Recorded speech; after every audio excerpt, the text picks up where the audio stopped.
সকল প্রশংসা মহান আল্লাহ তাআলার জন্য, যিনি বিশ্বজাহানের মালিক।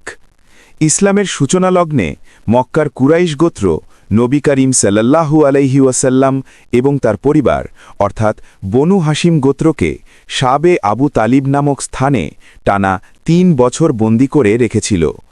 তবে এই বন্দিদশার ব্যাপারে আলোচনা করার পূর্বে নবী করিম সাল্লাল্লাহু আলাইহি ওয়াসাল্লামের পরিবার, বংশ এবং আত্মীয় স্বজন সম্পর্কে বিস্তারিতভাবে আলোচনা করতে, কারণ শাবে আবু তালিবের বন্দিদশা থেকে মুক্তি পাওয়ার ক্ষেত্রে এই আত্মীয় স্বজনদের ভূমিকা ছিল অপরিসীম।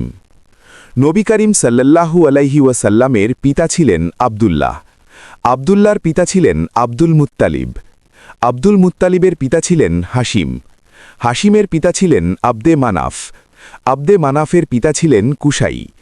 কুসাইয়ের পিতা ছিলেন কিলাব। এটাই হচ্ছে নবী করিম সাল্লাল্লাহু আলাইহি ওয়াসাল্লামের 7 পুরুষের বংশপরিচয়। বনু হাশিম গোত্র ছিল ইসমাইল আলাইহিস সালামের বংশধর।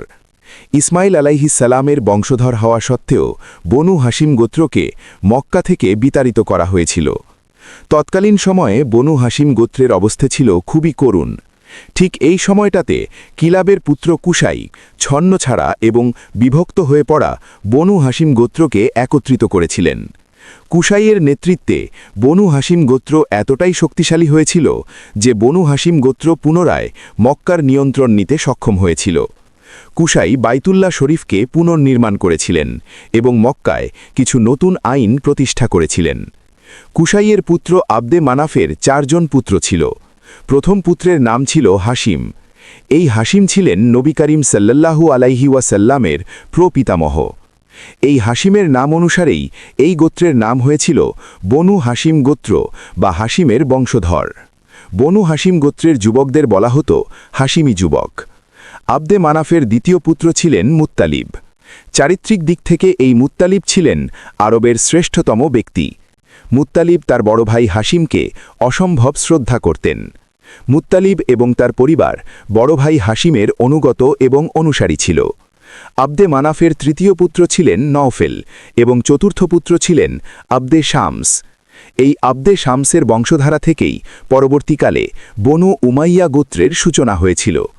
এইভাবে হাশিমের বংশধররা বনু হাশিম, মুত্তালিবের বংশধররা বনু মুত্তালিব, নওফেলের বংশধররা বনু নওফেল এবং আব্দে শামসের বংশধররা প্রথমে বনু আব্দে শামস এবং পরবর্তীকালে বনু উমাইয়া নামে পরিচিতি লাভ করেছিল। আব্দে শামসের এক পুত্রের নাম ছিল উমাইয়া। এই কারণে পরবর্তীকালে এই গোত্র বনু উমাইয়া নামে পরিচিতি পেয়েছিল। নবী করিম সাল্লাল্লাহু আলাইহি ওয়াসাল্লামের বংশধারা নিয়ে আগামীতে একটি বিস্তারিত ভিডিও আপনাদের উপহার দেব। মূল কাহিনী শুরু করার আগে ভিডিওটি লাইক করে চ্যানেলটি সাবস্ক্রাইব করুন। এই ভিডিও সম্পর্কে আপনার যে কোনো মতামত কমেন্ট করে জানাতে ভুলবেন না। চলুন শুরু করা যাক। নবী করিম সাল্লাল্লাহু আলাইহি ওয়াসাল্লাম নবুয়াত প্রাপ্ত হওয়ার পর মক্কার মানুষ দলে দলে ইসলাম কবুল করছিল। ইসলামের এই অগ্রযাত্রার পথে বাধা হয়ে দাঁড়িয়েছিল মক্কার কুরাইশ গোত্র। ইসলামের এই অগ্রযাত্রাকে থামিয়ে দেওয়ার জন্য মক্কার কুরাইশ সম্প্রদায় মুসলিমদের উপর অমানসিক অত্যাচার শুরু করেছিল। মক্কার কুরাইশ সম্প্রদায় ইসলামের এই অগ্রযাত্রাকে থামানোর জন্য নানাবিধ চক্রান্তে লিপ্ত হয়েছিল, কিন্তু মহান আল্লাহ তাআলা সমস্ত চক্রান্তকে ব্যর্থ করে দিয়েছিলেন। এরই মধ্যে কুরাইশরা জানতে পারল যে সিংহ শিকারী হামজা রাদিয়াল্লাহু তাআলা আনহু ইসলাম কবুল করেছেন। এই সংবাদে কুরাইশরা আতঙ্কিত হয়ে পড়েছিল। নবী করিম সাল্লাল্লাহু আলাইহি ওয়াসাল্লাম এবং ইসলামের অগ্রযাত্রাকে থামানোর জন্য কুরাইশরা নবী করিম সাল্লাল্লাহু আলাইহি ওয়াসাল্লামের চাচা আবু তালিবের সঙ্গেও কয়েকবার বৈঠক করেছিল, কিন্তু এই আলোচনা ব্যর্থ হয়েছিল। অবশেষে কুরাইশ গোত্র একটি নতুন বৈঠকের আয়োজন করল এবং এই বৈঠকের মাধ্যমে তারা একটি চুক্তি করেছিল। চুক্তিটা হচ্ছে, যতদিন পর্যন্ত বনু হাশিম গোত্র নবী করিম সাল্লাল্লাহু আলাইহি ওয়াসাল্লামকে কুরাইশদের হাতে তুলে না দেবে, ততদিন পর্যন্ত বনু হাশিম গোত্রকে বর্জন করতে হবে। অর্থাৎ বনু হাশিম গোত্রের সঙ্গে সালাম বিনিময় করা যাবে না। বনু হাশিম গোত্রের সঙ্গে কোনো ধরনের সামাজিকতা করা যাবে না। তাদের সঙ্গে সকল ধরনের ব্যবসা বাণিজ্য, লেনদেন, কেনাবেচা সম্পূর্ণরূপে বন্ধ রাখতে হবে। এমনকি বনু হাশিম গোত্রের সঙ্গে কোনো ধরনের বৈবাহিক সম্পর্ক স্থাপন করা যাবে না। বৈঠকে উপস্থিত সকলেই এই চুক্তির ব্যাপারে সম্মতি জ্ঞাপন করেছিল। মক্কার ৪০ জন গোত্রপতি এই চুক্তিতে স্বাক্ষর করেছিল। এরপর এই চুক্তিপত্রটিকে ভাঁজ করে ৪০টি সিল মোহর লাগানো হয়েছিল, যাতে এই চুক্তিপত্র কেউ খুলতে না পারে। কিছু রেবায়েতে বর্ণিত হয়েছে, চুক্তিপত্রের একটি কপি আবু জেহেল নিজের কাছে গচ্ছিত রেখেছিল এবং মূল চুক্তিপত্রটিকে কাবার দেয়ালে ঝুলিয়ে দেওয়া হয়েছিল। আবু তালিব যখন এই চুক্তি সম্পন্ন হওয়ার খবর পেয়েছিলেন, তখন তিনি অত্যন্ত চিন্তিত হয়ে পড়েছিলেন। এই সময়টাতে বনু হাশিম গোত্রে ছোট বড় মিলিয়ে ৪০টি উপগোত্র তৈরি হয়েছিল।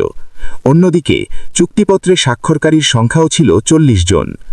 নবী করিম সাল্লাল্লাহু আলাইহি ওয়াসাল্লামের চাচা আবু তালিব জরুরি ভিত্তিতে বনু হাশিম গোত্রের সকলকে নিয়ে একটি বৈঠকের আয়োজন করেছিলেন এবং পরিস্থিতির ভয়াবহতা সম্পর্কে সকলকে অবগত করেছিলেন। বনু হাশিম গোত্রের এই বৈঠকে সকলেই একমত হল যে এই অবস্থায় মক্কায় থাকা যাবে না। মক্কায় অবস্থান করাটা মোটেও ঠিক হবে না। সমগ্র মক্কা বনু হাশিম গোত্রের বিরুদ্ধে অবস্থান নিয়েছে। এই অবস্থায় মক্কায় অবস্থান করা মানে নিজেদের জীবনকে বিপদে ফেলে দেওয়া। তবে সবচেয়ে বড় চিন্তার বিষয় হচ্ছে নবী করিম সাল্লাল্লাহু আলাইহি ওয়াসাল্লামের নিরাপত্তা। বনু হাশিম গোত্রের সকলেই এই ব্যাপারে একমত হল যে তাদেরকে এমন কোথাও আশ্রয় নিতে হবে যেখানে প্রাকৃতিকভাবেই সুরক্ষা পাওয়া যাবে এবং সেখানে পাহারা দেওয়া অনেক সহজ হবে। বনু হাশিম গোত্রের মাত্র একজন ব্যক্তি ছাড়া সকলেই এই প্রস্তাবে রাজি হয়েছিল। সেই ব্যতিক্রমী লোকটি ছিল আবু লাহাব। আবু লাহাব বনু হাশিম গোত্রের সকলকে উদ্দেশ্য করে বলল, তোমরা সবাই কেন এই বোকামি করছ আমি বুঝতে পারছি না। শুধুমাত্র মোহাম্মদের জন্য সমগ্র মক্কার বিরুদ্ধে যাওয়ার কোনো মানেই হয় না। শুধুমাত্র মোহাম্মদের জন্য তোমরা এই শত্রুতাকে আরও উস্কে দিচ্ছ। হে বনু হাশিম গোত্রের লোকেরা, কুরাইশরা আমাদের শত্রু নয়। যদি আমরা মোহাম্মদকে কুরাইশদের হাতে তুলে দেই তবে এই চুক্তি শেষ হয়ে যাবে। এত সহজ সমাধান আমরা কেন করছি না? কিন্তু আবু লাহাবের এই প্রস্তাবে বনু হাশিম গোত্রের একজন ব্যক্তিও সম্মত হয় নাই। তারা আবু লাহাবকে উদ্দেশ্য করে বলল, হে আবু লাহাব, আমরা যদি মোহাম্মদকে কুরাইশদের হাতে তুলে দেই তবে হাশিমি মর্যাদা ক্ষুণ্ণ হবে। তাছাড়া আমরা আত্মীয়তার সম্পর্ক ছিন্ন করতে পারি না। বনু হাশিম গোত্রের মধ্যে যারা ইসলামকে কবুল করেছিল তারা বলল, নবী করিম সাল্লাল্লাহু আলাইহি ওয়াসাল্লামকে কুরাইশদের হাতে তুলে দেওয়ার চেয়ে আমরা বরং মৃত্যুকেই বেশি পছন্দ করব। এটা আমাদের ঈমানের প্রশ্ন। আমরা কখনোই এই প্রস্তাবে রাজি হব না। তখন আবু লাহাব ক্ষুব্ধ কণ্ঠে বলল, তোমরা যদি বোকামি করতে চাও করতে পারো, তবে আমি তোমাদের এই বোকামিতে তোমাদের সঙ্গ দেব না। আবু লাহাব ছাড়া বাকি ৩৯টি পরিবারকে আবু তালিব বললেন, তোমরা মালপত্র গুছিয়ে নাও, আমাদেরকে মক্কা ছেড়ে চলে যেতে হবে। বনু মুত্তালিব গোত্র যখন এই সংবাদ পেল তখন তারাও বলল, হে আবু তালিব, আমরাও আপনার সঙ্গে রয়েছি। আপনার জন্য আমরা আমাদের জীবন কুরবান করব। আপনি যেখানে যাবেন আমরাও সেখানে যাব। পরের দিন বনু হাশিম গোত্র এবং বনু মুত্তালিব গোত্র মক্কা ছেড়ে নিরাপদ আশ্রয়ের উদ্দেশ্যে রওনা হল। এখানে একটা বিষয় উল্লেখ করা প্রয়োজন। পরিস্থিতি বিবেচনা করে মক্কা ছেড়ে চলে যাওয়ার এই সিদ্ধান্ত নিয়েছিলেন আবু তালিব। কুরাইশরা কিন্তু বনু হাশিম গোত্রকে মক্কা ছেড়ে চলে যাওয়ার কথা বলে নাই। বনু হাশিম গোত্র এবং বনু মুত্তালিব গোত্রের এই কাফেলা আবু কুবাইস পাহাড়ের পেছনের উপত্যকায় উপস্থিত হল। সেখানে চারদিকে পাহাড় দিয়ে ঘেরা একটি উপযুক্ত জায়গা পাওয়া গেল। জায়গাটা এমন ছিল যে মাত্র ৪-৫ জন পাহাড়ের উপর থেকে বহু দূর পর্যন্ত নজর রাখতে সক্ষম হতো। এই পাহাড়ে বসেই অনেক দূরে থাকা শত্রু বাহিনীকে শনাক্ত করা যাবে এবং যদি কোনো বিশাল বাহিনী আক্রমণ করে তবে কয়েকজন যুবক মিলেই সেই বিশাল বাহিনীকে মোকাবেলা করতে পারবে। আবু তালিব অনেক ভেবেচিন্তে এই স্থানটিকে নির্বাচন করেছিলেন। পরবর্তী ৩ বছর আবু তালিবের নেতৃত্বে বনু হাশিম এবং বনু মুত্তালিব গোত্রকে এখানেই কাটাতে হয়েছিল। এই সময়টাতে কুরাইশ গোত্র বারবার আবু তালিবকে এই বার্তা দিচ্ছিল যে, হে আবু তালিব, আপনি আমাদের শত্রু নন। বনু হাশিম গোত্র আমাদের শত্রু নয়। আপনারা শুধুমাত্র আমাদের একটি দাবি মেনে নিন এবং সম্মানের সঙ্গে মক্কায় ফিরে আসুন। মক্কাবাসীরা আপনাদের জন্য অপেক্ষা করছে। কিন্তু আবু তালিব বারবার এই প্রস্তাবকে প্রত্যাখ্যান করেছিলেন। বনু হাশিম গোত্র সাবে আবু তালিবে বসবাস শুরু করার পরই আবু তালিব কয়েকটি নিরাপত্তামূলক ব্যবস্থা নিয়েছিলেন। কয়েকজন যুবককে এই উপত্যকার প্রবেশদ্বার পাহারার দায়িত্ব দিলেন, আর বেশ কয়েকজন যুবককে নবী করিম সাল্লাল্লাহু আলাইহি ওয়াসাল্লামের নিরাপত্তার দায়িত্ব দিলেন। এই যুবকদেরকে তিনি উদ্দেশ্য করে বললেন, হে হাশিমি যুবকেরা, তোমরা তোমাদের জীবনের বিনিময়ে হলেও মুহাম্মাদের প্রাণ রক্ষা করবে আর মুহাম্মাদকে রক্ষা করার জন্য যদি 100 জন বা তার অধিক মানুষকে হত্যা করতে হয় তবে সেটাই করবে। শাবে আবু তালিবে দিনের বেলায় তেমন কোনো সমস্যা না হলেও রাতের বেলায় একটা চাপা আতঙ্ক বিরাজ করত। সবাই মনে করত কুরাইশরা হয়তো বিশাল বাহিনী নিয়ে আক্রমণ করবে। এই কারণে আবু তালিব একটি বিশেষ ব্যবস্থা নিয়েছিলেন। মধ্যরাতের পর আবু তালিব নবী করিম সাল্লাল্লাহু আলাইহি ওয়াসাল্লামকে তার বিছানা থেকে তুলে অন্য কোনো সুরক্ষিত স্থানে সরিয়ে দিতেন। এরপর আলী রাদিয়াল্লাহু তাআলা আনহুকে নবী করিম সাল্লাল্লাহু আলাইহি ওয়াসাল্লামের বিছানায় শুইয়ে দিতেন। নবী করিম সাল্লাল্লাহু আলাইহি ওয়াসাল্লামের জীবন রক্ষা করার জন্য আবু তালিব তার নিজের পুত্র আলী রাদিয়াল্লাহু তাআলা আনহুর জীবনকে হুমকির মুখে ফেলতে দুইবার চিন্তা করেন নাই। এই সময়ে আবু তালিব তার পুত্র আলী রাদিয়াল্লাহু তাআলা আনহুকে আরও একটি কঠিন দায়িত্ব দিয়েছিলেন।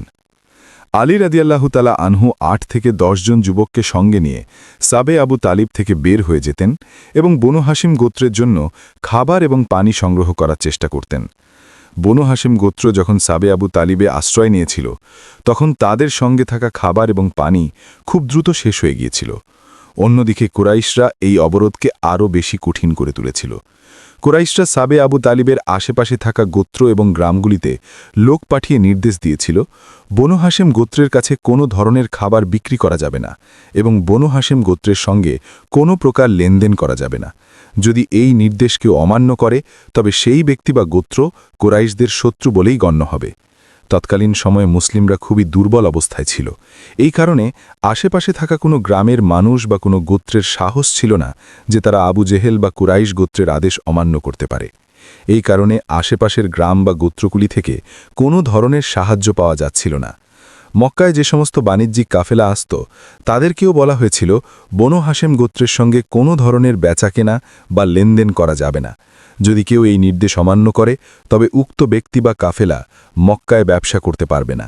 যে ব্যক্তি বা কাফেলা বনু হাশিম গোত্রের সঙ্গে কোনো ধরনের ব্যবসা বা লেনদেন করবে তাকে চিরতরে মক্কায় নিষিদ্ধ করা হবে। তৎকালীন সময়ে কোনো বাণিজ্যিক কাফেলা বা কোনো ব্যবসায়ীর এতটা সাহস ছিল না যে তারা মক্কার কুরাইশ গোত্রের আদেশ অমান্য করে বনু হাশিম গোত্রের সঙ্গে ব্যবসায়িক সম্পর্ক স্থাপন করবে। তবে এই কঠিন সময়ের মধ্যেই কয়েকজন ব্যবসায়ী ছিলেন যারা অতি গোপনে বনু হাশিম গোত্রের সঙ্গে সম্পর্ক বজায় রেখেছিল, কারণ নবী করিম সাল্লাল্লাহু আলাইহি ওয়াসাল্লাম নিজেও বহুদিন ব্যবসা বাণিজ্য করেছেন। এই কারণে কিছু মানুষের সঙ্গে নবী করিম সাল্লাল্লাহু আলাইহি ওয়াসাল্লামের ভালো সম্পর্ক ছিল। যখনই কোনো ব্যক্তি গোপনে বনু হাশিম গোত্রের সঙ্গে ব্যবসা বাণিজ্য করতে চাইত তখনই আবুল আহাব সেখানে এসে উপস্থিত হতো। আবুল আহাব চিৎকার করে বলত, সাবধান, বনু হাশিম গোত্রের সঙ্গে কেউ কোনো ধরনের লেনদেন করবে না।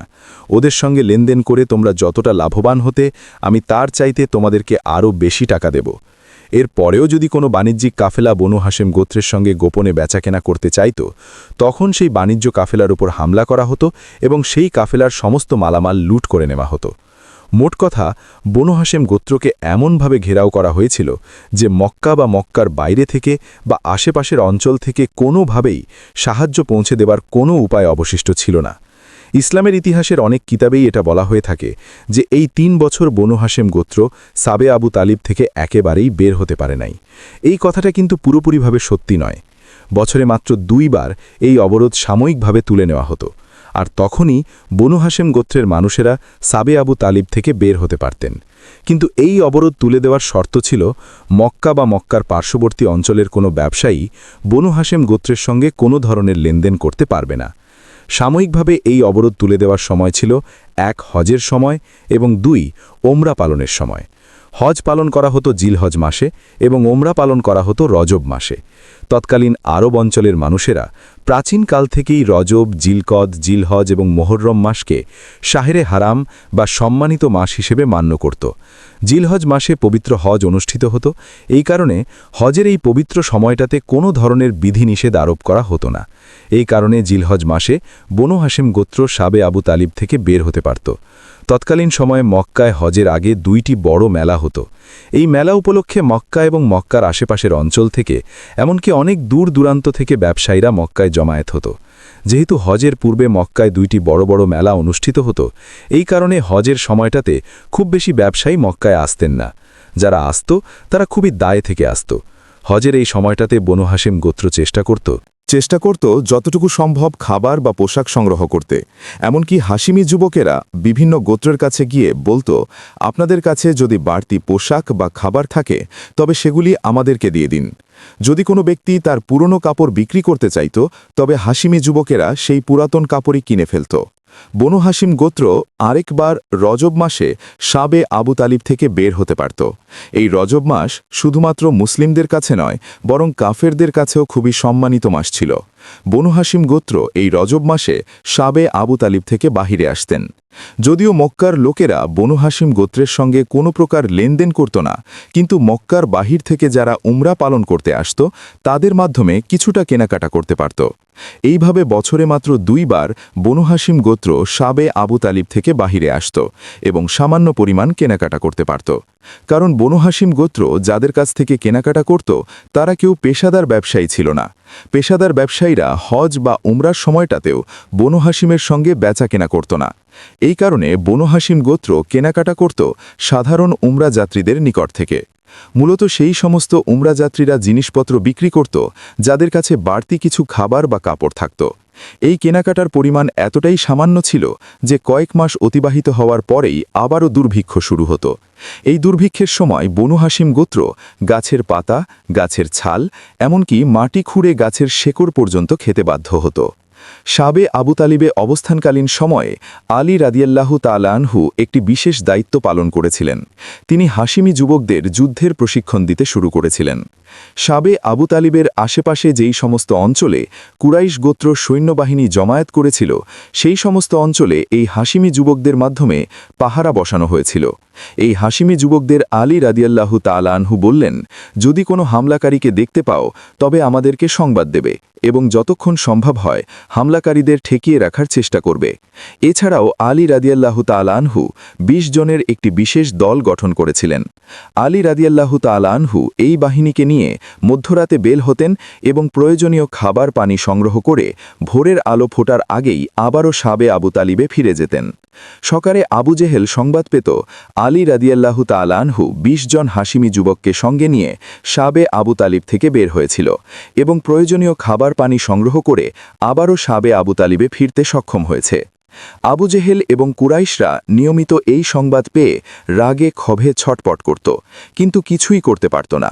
এরপর আবু জেহেলের পরামর্শে কুরাইশ গোত্র পাহারাদার সৈন্যের সংখ্যা আরও বাড়িয়ে দিয়েছিল। কিন্তু এত কিছুর পরেও আলী রাদিয়াল্লাহু তাআলা আনহুকে থামানো সম্ভব হচ্ছিল না। এইভাবে টানা 3 বছর অতিবাহিত হল। এই কঠিন সময়ে মক্কায় এমন কিছু মানুষ ছিলেন যারা বনু হাশিম গোত্রকে অল্প বিস্তর সাহায্য করেছিল। তারা ছিলেন খাদিজা রাদিয়াল্লাহু তাআলা আনহার গোত্রের লোকজন। এই অবরোধ মূলত করা হয়েছিল বনু হাশিম গোত্রকে। বনু মুত্তালিব গোত্র স্বেচ্ছায় বনু হাশিম গোত্রের সঙ্গে যোগ দিয়েছিল, কিন্তু খাদিজা রাদিয়াল্লাহু তাআলা আনহা এবং তার গোত্রের সঙ্গে এই ঝামেলার সরাসরি কোনো সম্পর্ক ছিল না। খাদিজা রাদিয়াল্লাহু তাআলা আনহার গোত্র এটা কোনোভাবেই মানতে পারছিল না যে তাদের গোত্রের রানী এই ভয়াবহ কষ্টের মধ্যে রয়েছেন। এটা তাদের কাছে চরম অপমানের ছিল। এই কারণে তাদের গোত্রীয় সম্মান ক্ষুণ্ণ হয়েছিল। একবার আবু জেহেলের পক্ষ থেকে খাদিজা রাদিয়াল্লাহু তাআলা আনহাকে এই বার্তা পাঠানো হয়েছিল যে, হে মালিকাতুল আরব, আপনি শাবে আবু তালিব থেকে মক্কায় ফিরে আসুন, আপনার সঙ্গে আমাদের কোনো শত্রুতা নেই। কিন্তু আম্মাজান খাদিজা রাদিয়াল্লাহু তাআলা আনহা এই প্রস্তাবকে ঘৃণা ভরে প্রত্যাখ্যান করেছিলেন। কুরাইশ গোত্র আবু তালিবকেও অনেকবার প্রস্তাব দিয়ে বলেছিল, হে আবু তালিব, আপনি মক্কায় ফিরে আসুন, আমরা আপনাকে মক্কার বাদশাহী হিসেবে মান্য করব। এই মক্কা নগরীতে কাউকে কখনো বাদশাহী দেওয়া হয় নাই, আমরা আপনাকে বাদশাহী দিতেও প্রস্তুত রয়েছি। এই প্রস্তাবের উত্তরে আবু তালিব একটি কবিতা লিখে পাঠিয়েছিলেন।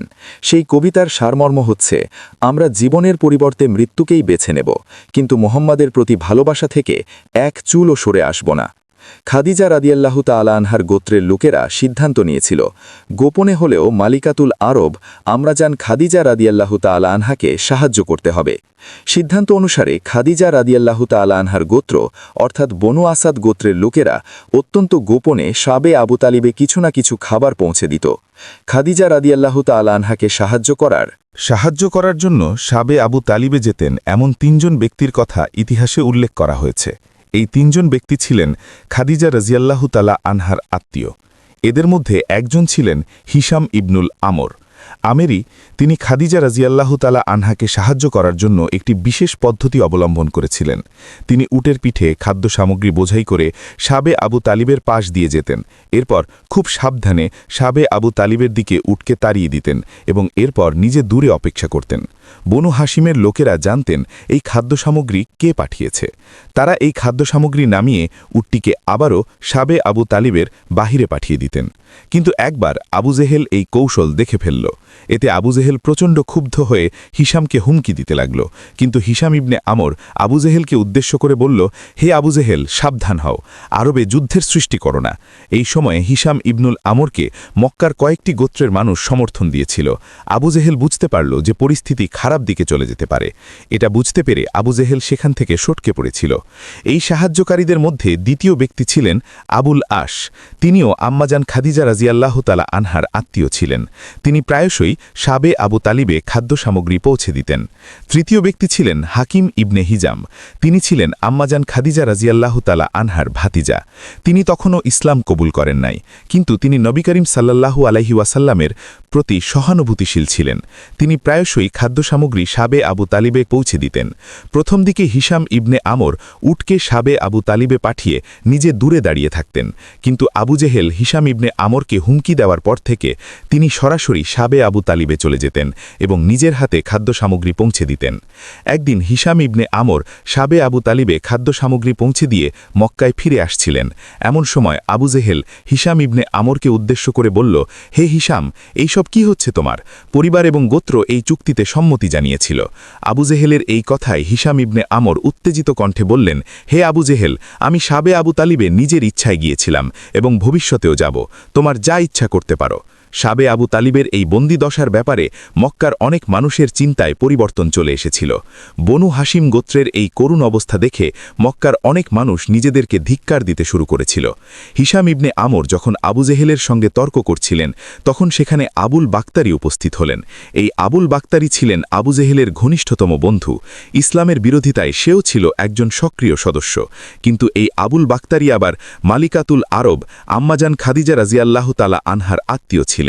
আবু জেহেল তখন আবুল বাক্তারিকে বলল, হে আবুল বাক্তারি, তোমরা কি দেখতে পাচ্ছ না হিশাম ইবনে আমর সাবে আবু তালিবে খাদ্য সামগ্রী পৌঁছে দিচ্ছে? তখন আবুল বাক্তারি বিরক্তি ভরা কণ্ঠে বলল, সাবে আবু তালিবে খাদ্য সামগ্রী পৌঁছে দেওয়াতে আমি তো কোনো অপরাধ দেখছি না। মালিকাতুল আরব খাদিজা রাজিয়াল্লাহু তাআলা আনহা হচ্ছেন হিশাম ইবনে আমরের ফুফু। হিশাম যদি নিজের ফুফুকে সাহায্য করতে চায়, তবে সেখানে তুমি কথা বলার কে? এবার আবু জেহেল প্রচণ্ড রাগান্বিত কণ্ঠে বলল, হে আবুল বাক্তারি, আমার মনে হচ্ছে তুমি মুহাম্মাদের গোলাম হয়ে গেছ।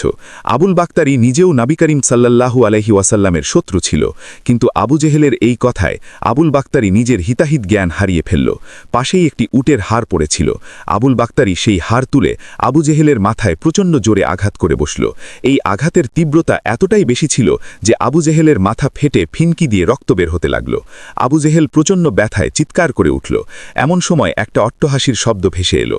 সেখানে উপস্থিত সবাই দেখল সাবে আবু তালিবের পাহাড়ের উপর দাঁড়িয়ে সিংহ শিকারী হামজা রাজিয়াল্লাহু তাআলা আনহু হাসছেন। হামজা রাজিয়াল্লাহু তাআলা আনহুকে হাসতে দেখে আবু জেহেল বলল, হে আবুল বাক্তারি, আমরা আর আগের মতো একতাবদ্ধ নই। এটা শত্রুরা বুঝতে পেরেছে, এই জন্য ওরা আমাদেরকে নিয়ে হাসাহাসি শুরু করেছে। হাসাহাসি শুরু করে দিয়েছে। হামজা রাদিয়াল্লাহু তাআলা আনহুর এই অট্টহাসি দেখে আবুল বাক্তারি নিজেও লজ্জা পেয়ে গেল। এরপর আবু জেহেল এবং আবুল বাক্তারি খুব দ্রুত মক্কার উদ্দেশ্যে রওনা হল। মক্কা থেকে যতটুকু খাদ্য সামগ্রী অতি গোপনে সাবে আবু তালিবে পৌঁছানো হতো, সেটা ছিল প্রয়োজনের তুলনায় খুবই সামান্য। বনু হাসিম গোত্রের সদস্যরা এই সামান্য খাবারে জীবন ধারণ করতে পারতেন, কিন্তু কখনো পেট ভরে খেতে পারতেন না। তাদের এই সংকটের মধ্যে গোসল করার জন্য পানি এবং পরিধান করার কাপড়ের অভাব ছিল সবচেয়ে বেশি। উমরা বা হজের সময় হাসিমি যুবকেরা যেই সমস্ত কাপড় সংগ্রহ করতে পারতেন, সেগুলিও ছিল অন্যের ব্যবহার করা পুরাতন কাপড়। সাবে আবু তালিবে অবস্থান করার সময় বনু হাসিম গোত্রের লোকেরা চরম দুঃখ কষ্ট এবং অভাব অনটনের মধ্য দিয়ে তাদের জীবন অতিবাহিত করছিল। একটা সময় এমন হল, গাছের সমস্ত পাতা শেষ হয়ে গেল, গাছের ছালও শেষ হয়ে গেল। এরপর বনু হাসিম গোত্র মাটি খুঁড়ে গাছের শেকড় খাওয়া শুরু করে দিয়েছিল। একবার আম্মাজান খাদিজা রাদিয়াল্লাহু তাআলা আনহা ক্ষুধার যন্ত্রণায় একটি বিষাক্ত শেকড় খেয়ে ফেলেছিলেন। এই কারণে সাবে আবু তালিবে তিনি গুরুতর অসুস্থ হয়ে পড়েছিলেন। এইভাবেই 3 বছর অতিবাহিত হল। এরই মধ্যে বনু হাশিম গোত্র প্রচণ্ড অসুস্থ এবং দুর্বল হয়ে পড়েছিল। বনু হাশিম গোত্র যে কতটা খারাপ অবস্থার মধ্যে দিয়ে দিন অতিবাহিত করছিল সেটা মক্কাবাসীরা নীরবে অনুভব করতে শুরু করেছিল। বনু হাশিম গোত্রের এই করুণ অবস্থার কারণে মক্কাবাসীরা নিজেদেরকে অপরাধী ভাবতে শুরু করেছিল। যে সমস্ত গোত্রের সঙ্গে বনু হাশিম গোত্রের আত্মীয়তার সম্পর্ক ছিল তারা প্রচণ্ড অনুশোচনায় ভুগতে লাগল। তারা চিন্তা করত, আমরা যা করেছি তার চেয়ে খারাপ এবং নিষ্ঠুর আর কিছুই হতে পারে না। রাতের আঁধারে ক্ষুধার যন্ত্রণায় শিশুদের কান্নার আওয়াজ এই অনুশোচনাকে আরও তীব্র করে তুলেছিল। অবশেষে এমন একটা সময় আসলো যখন মহান আল্লাহ তাআলার ইচ্ছায় এই পরীক্ষা শেষ হওয়ার সময় হল। মক্কায় ধীরে ধীরে মুসলিম এবং বনু হাশিম গোত্রের জন্য একটা অনুকূল পরিবেশ তৈরি হতে শুরু করল। মক্কার লোকেরা গোপনে আলোচনা করত, আমরা অনেক বড় অন্যায় করে ফেলেছি। আম্মাজান খাদিজা রাদিয়াল্লাহু তাআলা আনহার গোত্র অর্থাৎ বনু আসাদ গোত্রের লোকেরা যখন খাদিজা রাদিয়াল্লাহু তাআলা আনহার অসুস্থতার খবর জানতে পারল তখন তারা ভীষণ উত্তেজিত হয়ে পড়েছিল। তারা বলল, এটা আমাদের গোত্রীয় মর্যাদাকে ক্ষুণ্ণ করেছে। আমাদের গোত্রের রানী সাবে আবু তালিবে অসুস্থ হয়ে পড়েছেন আর আমরা এখনও চুপচাপ রয়েছি। সমগ্র বনু আসাদ গোত্রে যুদ্ধের দামামা ছড়িয়ে পড়েছিল।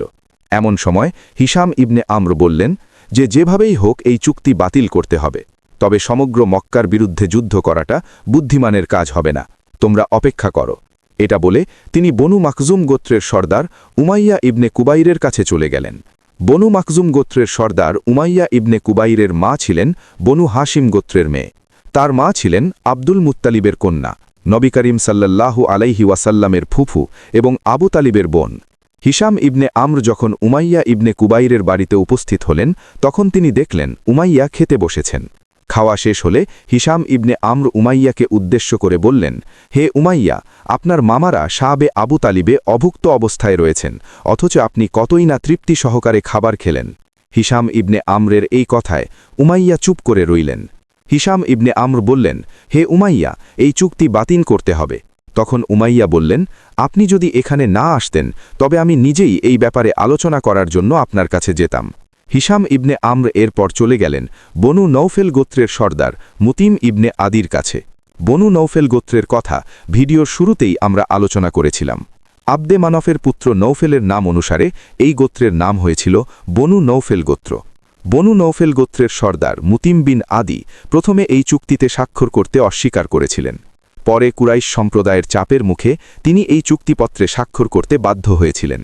হিশাম ইবনে আমর মুতিমকে উদ্দেশ্য করে বললেন, হে মুতিম, আমরা আবু জেহেল ওয়ালিদ ইবনে মুগিরার মতো লোকের কথায় বনু হাশিম গোত্রকে এইভাবে কষ্ট দিতে পারি না। যখন বনু হাশিম গোত্র ধ্বংস হয়ে যাবে তখন এই আবু জেহেলরা আপনার গোত্রের উপর ঝাঁপিয়ে পড়বে। হে মুতিম, শুধুমাত্র মোহাম্মদের কারণে বনু হাশিম গোত্রকে ধ্বংস করা হচ্ছে না। বনু হাশিম গোত্রকে ধ্বংস করা হচ্ছে এই কারণে যে বনু হাশিমরা আরব শ্রেষ্ঠ। যদি আপনি বনু হাশিম গোত্রকে ধ্বংস করতেই চান তবে আপনার বাহিনী নিয়ে চলুন, আমরা বনু হাশিম গোত্রকে ধ্বংস করে দিই। এইভাবে তিলে তিলে কষ্ট দিয়ে মারার চাইতে একেবারেই মেরে ফেলি। তখন মুতিম বললেন, হে হিশাম ইবনে আমর, বনু হাশিম হচ্ছেন আমার চাচার বংশধর। আমিও অনেকবার এটা চিন্তা করেছি। আবু জেহেলরা বনু হাশিম গোত্রকে ধ্বংস করতে চাইছে, অথচ আমরা একই গোত্রের মানুষ। বনু হাশিম ধ্বংস হয়ে গেলে আমাদের গোত্রের শক্তিও কমে যাবে, কিন্তু আমি একা কি করব? হিশাম ইবনে আমর বললেন, আপনি একা নন, বনু আসাদ গোত্র এবং বনু মাকজুম গোত্র আমাদের সঙ্গে রয়েছে। মুতিম তখন আনন্দিত কণ্ঠে বললেন, হে হিশাম ইবনে আমর, আপনি আরেকটু চেষ্টা করুন। যদি আর 2 বা 1টা গোত্রকে আমাদের সঙ্গে সামিল করা যায় তবে আমরা আরও শক্তিশালী হব। হিশাম আবারও বের হলেন। এবার তিনি চলে গেলেন বনু উমাইয়া গোত্রের জামা ইবনে আসওয়াদের কাছে। জামা ইবনে আসওয়াদ বললেন, হে হিশাম ইবনে আমর, সমগ্র মক্কা যেখানে বনু হাশিমের বিরুদ্ধে, সেখানে আমি একা কিবা করতে পারি?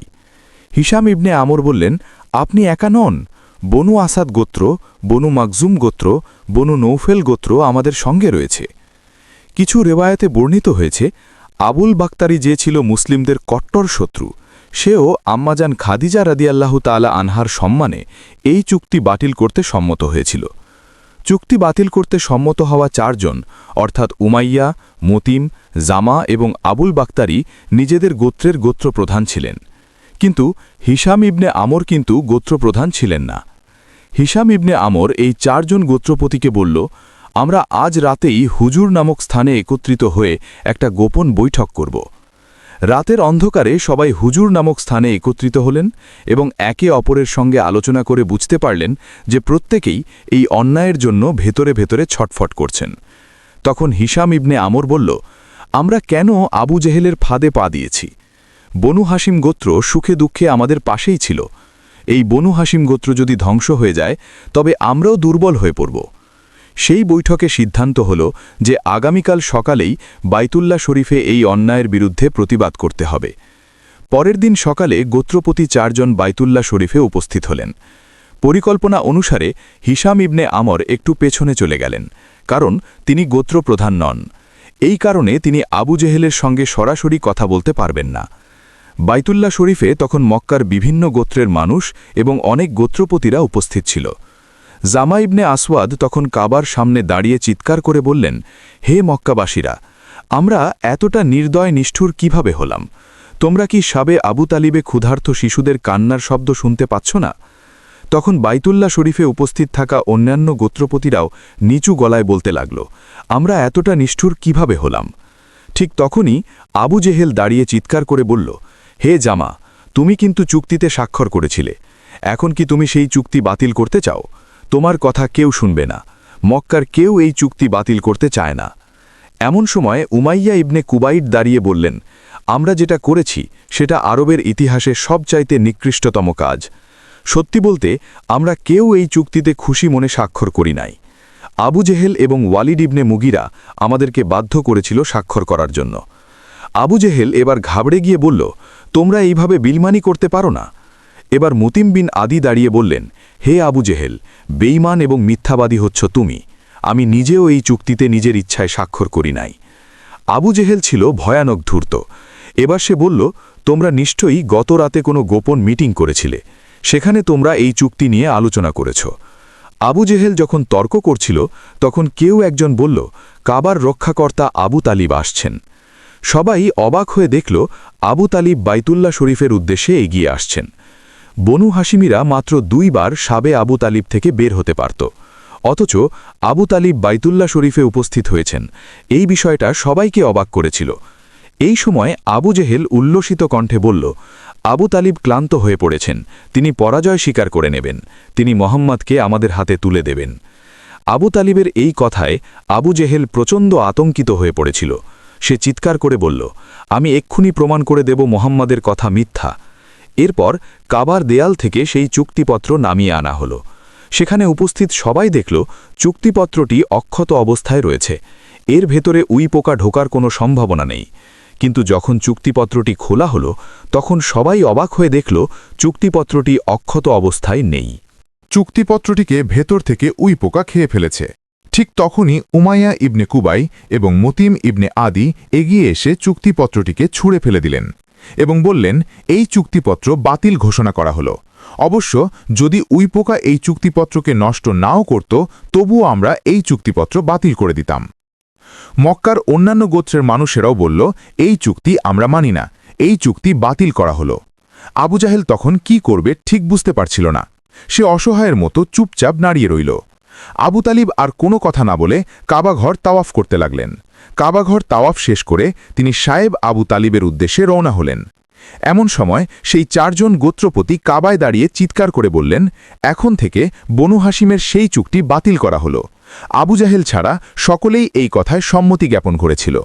এরপর ওই 4 জন গোত্রপতি নিজেদের গোত্রে ফিরে গেলেন। নিজেদের বাহিনীকে অস্ত্রে সজ্জিত করে বিশাল বাহিনী নিয়ে সায়েব আবু তালিবের উদ্দেশ্যে রওনা হলেন এবং সসম্মানে বনু হাসিম এবং বনু মুত্তালিব গোত্রকে সায়েব আবু তালিব থেকে মক্কায় ফিরিয়ে আনলেন। বনু হাসিম গোত্র মক্কায় ফিরে আসার পর মক্কার পরিবেশ মুসলিমদের অনুকূলে এসেছিল। যদি মক্কার পরিবেশ এইভাবে মুসলিমদের অনুকূলে থাকত তবে মুসলিমদের মদিনায় হিজরত করার দরকার হতো না। কিন্তু মহান আল্লাহ তাআলার ইচ্ছা ছিল অন্যরকম। তিনি মুসলিমদের আবারও পরীক্ষা করতে চাইলেন। মক্কায় আবারও এমন কিছু ঘটনা ঘটেছিল যার ফলে বনু হাসিমের পক্ষে যে অনুকূল পরিবেশ তৈরি হয়েছিল সেটা আবারও মুসলিমদের বিরুদ্ধে চলে গিয়েছিল। প্রথম ঘটনা, এই সময়টাতে আবু তালিবের বয়স হয়েছিল 85 বছর। সাহেব আবু তালিবের ৩ বছর থাকার কারণে তিনি প্রচণ্ড অসুস্থ হয়ে পড়েছিলেন। সাহেব আবু তালিব থেকে ফিরে আসার ২ মাস পর কোনো রেওয়ায়তে বলা হয়েছে ৬ মাস পরেই তিনি শয্যাশায়ী হয়ে পড়েছিলেন। এই সময়টাতে মক্কার সবাই বুঝতে পেরেছিল যে আবু তালিব আর বেশি দিন বেঁচে থাকবেন না। ফলে শত্রু বন্ধু নির্বিশেষে মক্কার সকলেই আবু তালিবের সঙ্গে সাক্ষাৎ করতে এসেছিল। সেই মৃত্যুশয্যায় আবু তালিব ৩টি ওসিয়ত করেছিলেন। প্রথম ওসিয়তটি ছিল মক্কার কুরাইশ সম্প্রদায়ের জন্য, যার মধ্যে আবু জাহেলও ছিল। আবু তালিব বললেন, হে কুরাইশ সম্প্রদায়, তোমরা মুহাম্মাদের বিরোধিতা করো না, মুহাম্মাদকে সঙ্গ দেবে। আমি জানি তোমরা আমার এই ওসিয়ত মেনে চলবে না। যদি তোমরা মুহাম্মাদকে সঙ্গ না দাও তবে এমন একটা সময় আসবে যখন মুহাম্মাদ সমগ্র আরব অঞ্চল শাসন করবে এবং তোমাদেরকে মুহাম্মাদের গোলামি করতে হবে। এরপর আবু তালিব কুরাইশদেরকে বিদায় করে নিজের পরিবারকে উদ্দেশ্য করে বললেন, হে আমার পরিবার, তোমরা কখনোই মুহাম্মাদের সঙ্গ ত্যাগ করবে না। হে আলী, তুমি নিজের জীবনের বিনিময় হলেও মুহাম্মাদকে রক্ষা করবে। এরপর আবু তালিব নবী করিম সাল্লাল্লাহু আলাইহি ওয়াসাল্লামকে ডেকে বললেন, হে আমার ভাতিজা, তুমি এই মক্কা ছেড়ে ইয়ারসিবে অর্থাৎ মদিনায় চলে যেও। আমার পিতা আব্দুল মুত্তালিবের নানা বাড়ি হচ্ছে মদিনায়, ওরাই তোমাকে পরিপূর্ণ নিরাপত্তা দেবে। আবু তালিব এই ওসিয়ত এমন একটা সময় করেছিলেন যখন হিজরতের ধারণা মুসলিমদের মাথায় ছিল না। এই শেষ ওসিয়ত করার পরেই আবু তালিব ইন্তেকাল করেছিলেন। আবু তালিবের মৃত্যুর মাত্র ১ মাস ১০ দিন পরে অন্য একটি রেওয়ায়তে ৪ মাস পর অর্থাৎ রমজান মাসের ১০ তারিখ মালিকাতুল আরব আম্মাজান খাদিজা রদিয়াল্লাহু তাআলা আনহা এই দুনিয়ার মায়া ত্যাগ করেছিলেন। তাকে জান্নাতুল মুআল্লায় আবু তালিবের কবরের পাশেই দাফন করা হয়। পরপর এই ২টি মর্মান্তিক মৃত্যুতে নবী করিম সাল্লাল্লাহু আলাইহি ওয়াসাল্লাম এতটাই শোকাহত হয়েছিলেন যে এই বছরের নামই রাখা হল আমুল হুজনা অর্থাৎ শোকের বছর। এই সময়ে নবী করিম সাল্লাল্লাহু আলাইহি ওয়াসাল্লাম বলেছিলেন, যতদিন আমার চাচা আবু তালিব বেঁচে ছিলেন ততদিন কুরাইশরা ছিল ভীরু কাপুরুষ। এখন আমার চাচার মৃত্যু কুরাইশদেরকে সাহসী বানিয়ে দিয়েছে। এই বাক্যটাই বুঝিয়ে দেয় যে আবু তালিব একাই নবী করিম সাল্লাল্লাহু আলাইহি ওয়াসাল্লামের জন্য কত বড় ঢাল হয়েছিলেন। তিনি একাই কুরাইশদের সমস্ত আক্রমণ ঠেকিয়ে রেখেছিলেন। কুরাইশদের কখনো হিম্মত হয়নি নবী করিম সাল্লাল্লাহু আলাইহি ওয়াসাল্লামের বিরুদ্ধে সরাসরি কোনো পদক্ষেপ নেওয়ার, কিন্তু এখন আর সেই ঢাল নেই। এবার মহান আল্লাহ তাআলা আদেশ দিলেন, হে মুহাম্মদ, মক্কা থেকে মদিনায় চলে যাওয়ার প্রস্তুতি গ্রহণ করুন। সুপ্রিয় দর্শক মণ্ডলী, প্রতিদিন নতুন নতুন ভিডিও পেতে আমাদের চ্যানেলটি অবশ্যই সাবস্ক্রাইব করুন এবং পাশে থাকা বেল আইকনটি প্রেস করতে অবশ্যই ভুলবেন না। এবং সেই সাথে আপনার যে কোনো মতামত আমাদের জানাতে আমাদের ভিডিওতে অবশ্যই কমেন্ট করুন। আশা করি আপনারা সবাই ভালো থাকবেন এবং সুস্থ থাকবেন। আসসালামু আলাইকুম।